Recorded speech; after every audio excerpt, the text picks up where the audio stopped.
નમસ્કાર મિત્રો, તમારું સ્વાગત છે. અને એક સમય એવો હતો દાનભા બાપુનો કે જ્યારે તેમને કોઈ ઓળખતું નહોતું, અને આજનો સમય એવો છે કે એમને આખું સુરાપુરા ધામ પ્રખ્યાત કરી દીધું હતું. બોલાદ અને ભાલને પ્રખ્યાત કર્યું છે, અને એમના નામથી આજે બોલાદ ભાલ ઓળખાય છે.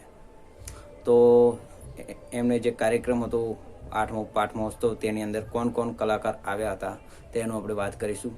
તો પહેલા નંબર ઉપર છે કીર્તિદાન ગઢવી, કે જે ગુજરાતના મોટા પ્રખ્યાત એવા કલાકાર છે, ગાયક કલાકાર છે, અને એમને દેશ વિદેશની અંદર પણ મોટા મોટા કાર્યક્રમો કર્યા છે. એવા મોટા સુપરસ્ટાર કહેવાય ગુજરાતના, એવા કીર્તિદાન ગઢવી પહેલા નંબરે આવે છે. પછી બીજા નંબર ઉપર છે હકાપક ગઢવી, કે જે ગુજરાતની અંદર ધૂમ મચાવે છે અને થોડા ઘણા જોક્સ કોમેડી બી કરે છે. એવા હકાપક ગઢવી બીજા નંબરે આવ્યા હતા.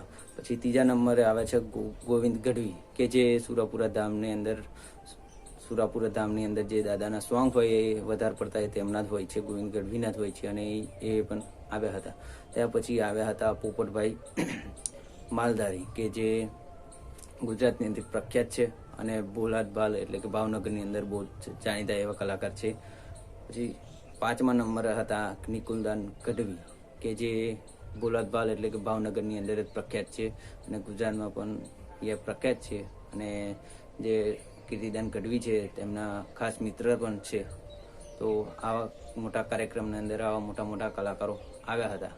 અને તમને જણાવી દઈએ કે ભાઈ, જ્યારે એક સમય હશે કે જ્યારે એ દાનભા બાપુને ઓળખતા પણ નહોતા, અને આજે એવો સમય છે કે એમના સ્ટેજ ઉપર એમના જે પાઠમહોત્સવની અંદર તેમને પ્રોગ્રામ આપ્યા. એ કિસ્મત કહેવાય એક જાતનું. નમસ્કાર મિત્રો, અને આવા વિડીયો જોવા માટે અમારી ચેનલ સબસ્ક્રાઈબ કરી લેજો, અને દાદાના નવા નવા પરચા અને નવા જે આવા બધા નવા વિડીયો આવે તેવા વિડીયો જોવા માટે અમારી ચેનલને સબસ્ક્રાઈબ કરી અમને સપોર્ટ કરજો, કોમેન્ટ કરજો, લાઈક કરજો, વિડીયો જરૂરથી શેર કરી દેજો. નમસ્કાર મિત્રો.